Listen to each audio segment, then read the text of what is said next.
கரங்களை மேலே உயர்த்தி price the Lord, Praise the Lord.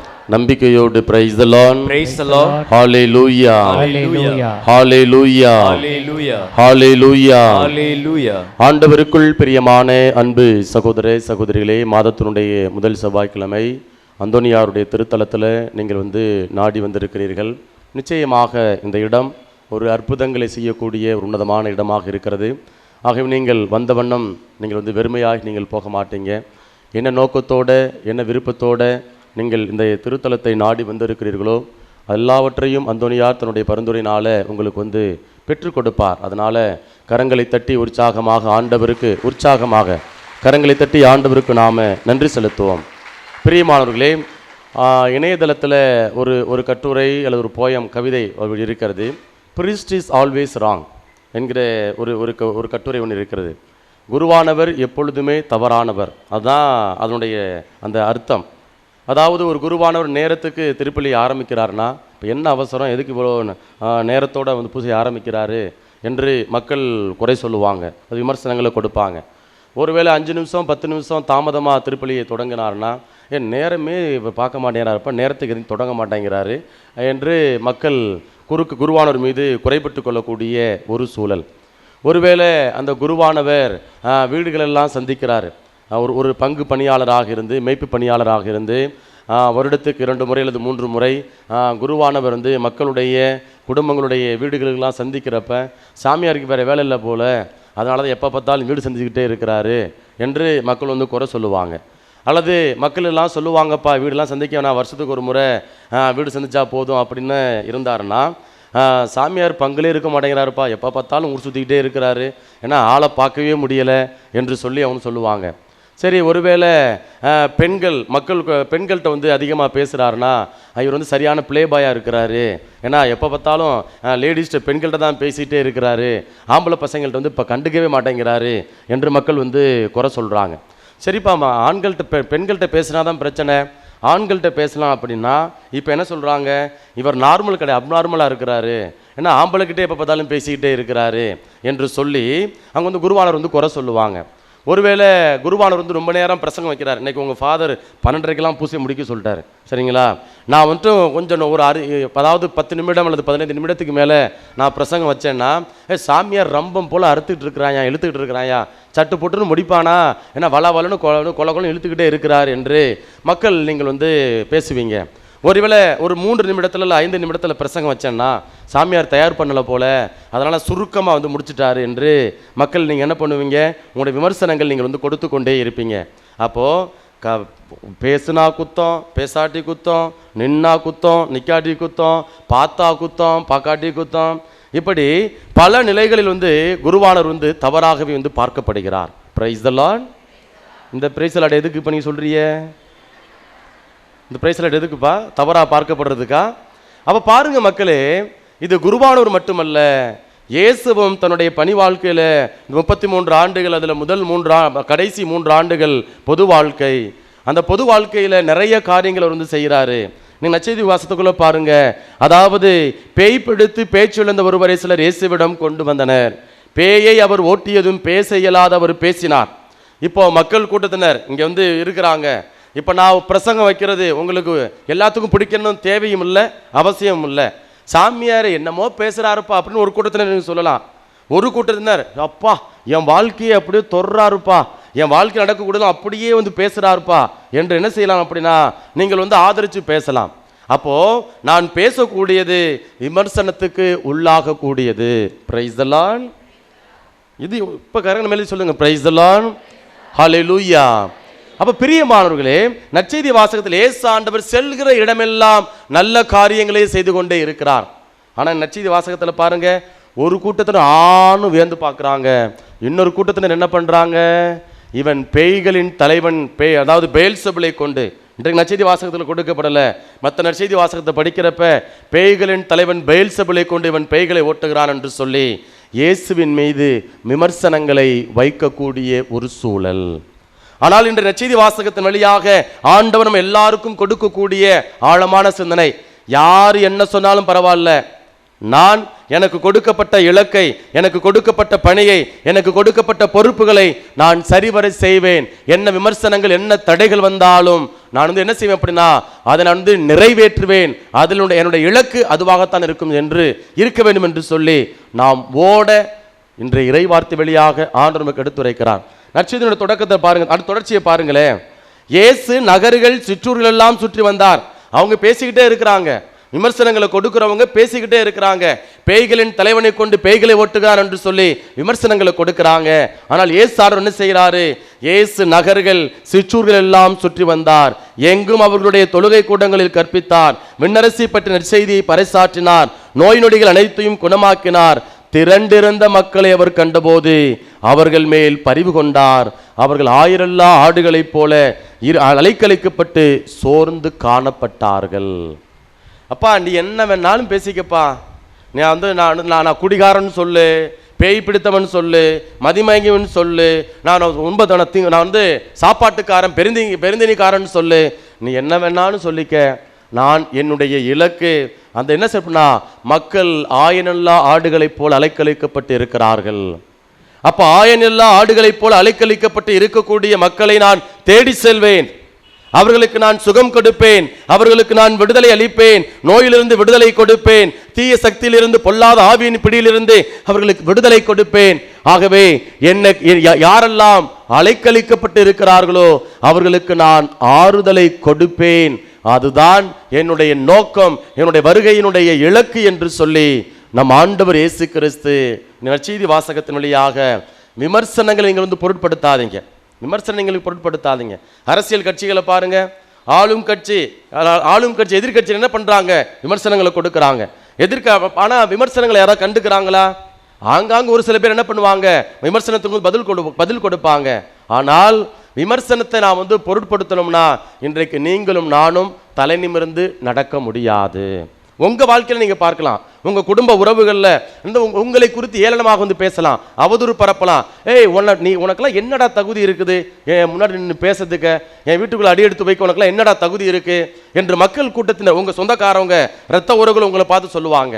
ஆனா அதே நீங்க கொஞ்சம் பொருளாதாரத்தில் உயர்ந்து வருகின்ற பொழுது, நல்ல வேலை வாய்ப்பை பெறுகின்ற பொழுது, இப்படிங்க சமூகத்தில் மதிப்பை நீங்கள் பெறுகின்ற பொழுது உங்களை பார்த்து என்ன சொல்லுவாங்க அப்படின்னா, யாரு உங்களை பார்த்து கேவலமா பேசினாங்களோ, யாரு உங்களை தரக்குறைவாக பார்த்தார்களோ அவர்கள் இப்ப உங்களை அப்படியே கை நிமிர்ந்து கைகூப்பி வாங்கன்னு சொல்லி மரியாதையோடு அழைக்கக்கூடிய ஒரு சூழல் வரும்.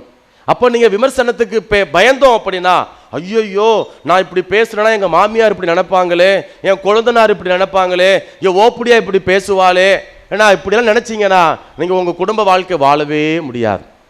சரிங்களா? சந்தோஷமா நீங்க இருக்கவே முடியாது. அப்போ எல்லாரும் ஊர்ல 4 பேர் 4 விதமா பேசதான் செய்வாங்க. 4 பேர் 4 விதமா பேசுறதுனால நீங்க உங்களோட வாழ்க்கை நீங்க வாழாம இருக்க முடியுமா? அப்படி இருக்கவே முடியாது. அப்ப நீங்க குருக்கள், மக்கள் நீங்கள் இருக்கிறீங்க. அப்ப நாங்க ஐயோ நான் இது செஞ்சாலும் மக்கள் ஏதாவது விமர்சனம் பண்ணுவாங்களே அப்படின்னு நினைச்சேன்னா ஏதாவது பங்கு பணியில் ஏதாவது செய்ய முடியுமா? விமர்சனங்கள் வரணும். அந்த விமர்சனங்கள் தான் நம்மை என்ன உறுதி உள்ளவர்களாக, வலிமை உள்ளவர்களாக உருமாற்றும். Price the Lord. கரங்களை மேலே உயர்த்தி பிரைஸ் தி லார்ட். ஹalleluya, ஹalleluya. அப்ப இன்றைக்கு ஆண்டவர் நமக்கு உன்னதமான அழைப்பிலே கொடுக்கிறார். என்ன? இறுதியில பாருங்களே, அப்பொழுது அவர் தம் சீடரை நோக்கி, அறுவடை மிகுதி, வேலையாள்களோ குறைவு, ஆகையால் தேவையான வேலையாள்களை தமது அறுவடைக்கு அனுப்பும்படி அறுவடையின் உரிமையாளரிடம் மன்றாடுங்கள். அருங்கொடையில் இங்கேயும் நடக்கலாம். இங்கெல்லாம் ஃபாதர்ஸ் நிறைய பேர் இருக்கிறாங்க, கவுன்சிலிங் நிச்சயமா வருவாங்க, அருங்கொடைக்கு வருவாங்க.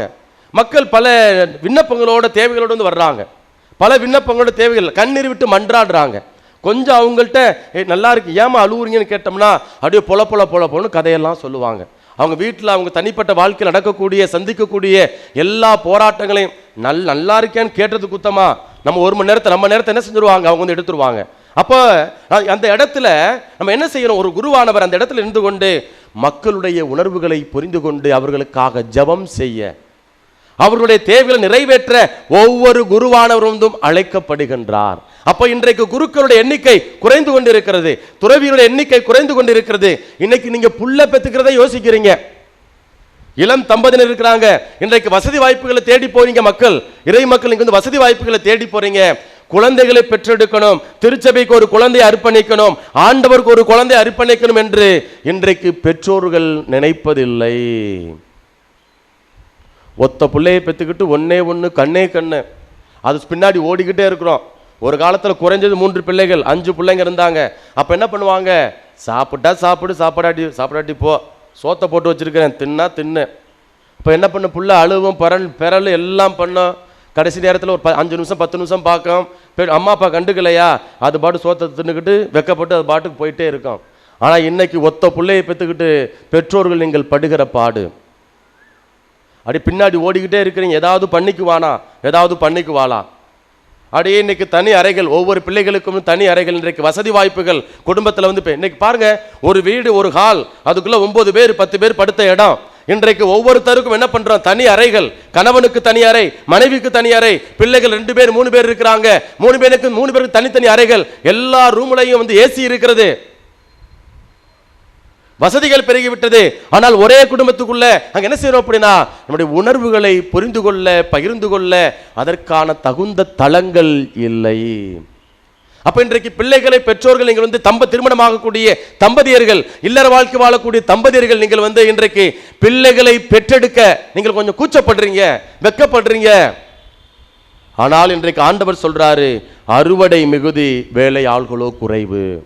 சரிப்பா, சரி, நீங்க வந்து குழந்தை தான் பெத்துக்கல, என்னைக்காவது சாமியார்களுக்காக வேண்டிக்கிறீங்களா? நீங்க குருக்களுக்காக, துறவிகளுக்காக, அருட்சகோதரர்களுக்காக, சரிப்பா, அவங்க குடும்பத்தை விட்டு, பிள்ளையை விட்டு, சொந்த பந்தத்தை விட்டு, எல்லாத்தையும் விட்டு வந்துட்டாங்க. நாம என்ன பண்ணுவோம்? ஜபம் பண்ணுகிறோம் என்கிற பேர்ல, அக்கறை கொள்கிறோம் என்கிற பேர்ல, அன்பு செலுத்துகிறோம் என்கிற பேர்ல அவங்களுக்கு அப்படியே குடைச்சலை கொடுத்துட்டு இருப்போம். Price the Lord. ஃபாதர், நீங்க மட்டும் எங்க வீட்டுக்கு வரல, நடக்கிறது வேற. ஃபாதர், நான் கொடுக்கறதா நீங்க சாப்பிடணும். வச்சுட்டு போமா, என்ன, நான் கொடுக்கறதா நீங்க சாப்பிடணும், அவங்க கிட்ட பேசக்கூடாது, இவங்க கிட்ட பேசக்கூடாது. பொதுவான ஆளுப்பா. பாருங்க மக்களே, அன்பு என்கிற பேர்ல இன்றைக்கு வந்து அப்படியே கொடுமைப்படுத்தக்கூடிய ஒரு நிலை. ஆனால் இன்றைக்கு ஆண்டவர் சொல்றாரு, அறுவடையோ மிகுதி, வேலையாள்களோ குறைவு.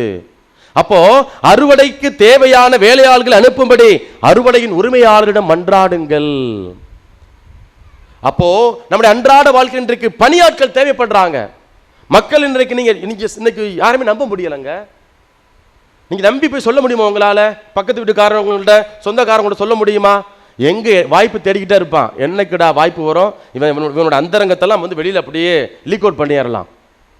மக்கள் இன்றைக்கு வந்து அப்படிதான் நம்ப முடியாமல் இருக்கிறாங்க. அப்ப உள்ளத்து உணர்வுகளை கொட்டுவதற்கு, வெளிக்கொள்வதற்கு இன்றைக்கு பொதுவான ஆட்கள், நம்பகத்தன்மை வாய்ந்த ஆட்கள் தேவைப்படுகிறார்கள். அது இன்றைக்கு குருக்கள் தான் இருக்கிறாங்க, அருட்சந்தேர்கள், அருட்சகோதரர்களும் இருக்கிறாங்க. அப்ப இன்றைக்கு அறுவடை மிகுதியாக இருக்கிறது.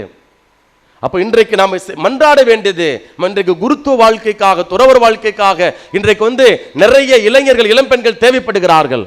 அப்ப இன்றைக்கு நற்செய்தி வாசகத்துல ஆண்டவர் சொல்றாரு, நீங்க அறுவடைக்கு தேவையான உரிமையாளர்களை அனுப்பும்படி, வேலையாட்களை அனுப்பும்படி உரிமையாளர்கிட்ட மன்றாடி என்று ஆண்டவர் குறிப்பிடுகிறார்.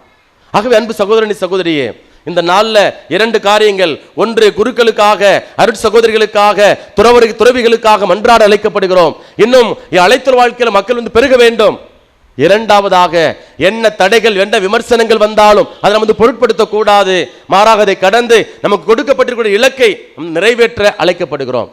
இப்ப பாருங்களேன், நம்ம வாட்ஸ்அப்ல படிச்சது தான், உதிக்கும் போதும் மறையும் போதும் ரசிக்கும் உலகம் திட்டி தீர்க்கும், உச்சிக்கு வந்தால் சூரியனை மட்டுமல்ல மனிதர்களையும் கூட. உதிக்கும் போது மறையும் போது சன்ரைஸ் பார்க்க போறோம், கன்னியாகுமரிக்கு ஓடுறோம், சன்ரைஸ், எவ்வளோ அழகா பிரம்மாண்டமா இருக்குது, ரம்யமா இருக்குது. சன்செட் பார்க்க போறோம், மாலையில் சாயந்தரம் 5:30 6 மணிக்கெல்லாம் போய் கன்னியாகுமரியில் அப்படியே கை கட்டிக்கிட்டு இப்பெல்லாம் வீடியோ எடுத்து, ஃபோனை வச்சு வீடியோ எடுத்துட்டு பார்க்க தயாராக இருக்கிறோம். எவ்வளோ ஹவு பியூட்டிஃபுல் மேன் எல்லாம் சொல்லிகிட்டே இருக்கிறோம். ஆனால் 12 மணிக்கு உச்சி வெயில் அடிக்குது, சனியை இந்த புலக்கு மண்டையை புழக்குது. சூரியனை திட்டுறமா இல்லையா? Price the Lord. அதே போலதான் நம்ம பிறந்தப்ப எல்லாரும் நம்மளை கொண்டாடுவாங்க, பிறக்கிறப்ப நம்ம எல்லாரும் நம்மளை கொண்டாடுவாங்க. எவ்வளவு அழகா நீ பிறந்த நேரம், அப்படியாக்கும் இப்படியாக்கும் எல்லாம் அப்படியே தூக்கி எல்லாம் கொஞ்சுவாங்க. இறந்த பிறகு கொஞ்சுவாங்க, நம்மளை வந்து கொண்டாடுவாங்க. ஆனா வாழ்ற இந்த இடைப்பட்ட நாட்கள்ல 50 ஆண்டுகள் 60 ஆண்டுகள்ல அல்லது அதிகபட்சம் 100 ஆண்டுகள்ல இந்த இடைப்பட்ட நாட்கள்ல கொஞ்சம் அடுத்தவங்களை விட நம்ம நல்லா இருந்துட்டா போதும், நம்ம மேல அவ்வளவு போட்டி மனப்பான்மை, பொறாமை, காய்மகாரம்.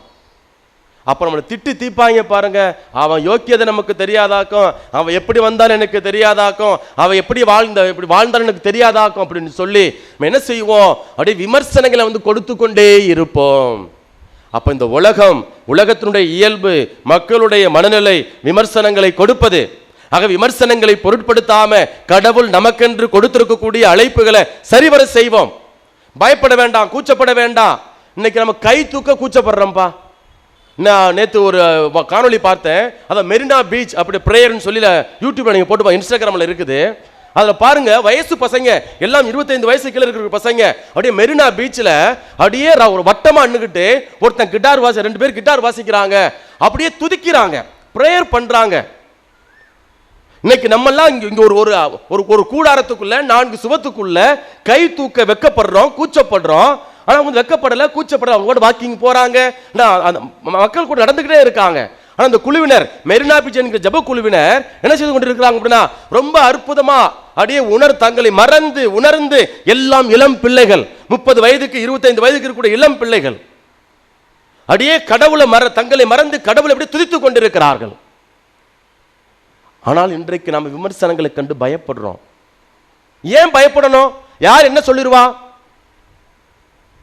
பிரியமானவர்களே, இன்றைக்கு நம்ம கரங்களை உயர்த்த கூச்சப்படுகிறோம், அல்லேலூயா சொல்ல கூச்சப்படுகிறோம், வெக்கப்படுகிறோம். யாராவது நம்ம பிராண்ட் பண்ணிடுவாங்க, அல்லேலூயாக்காரன் புரோட்டஸ்டான்ட்காரன் பிராண்ட் பண்ணிடுவோம்.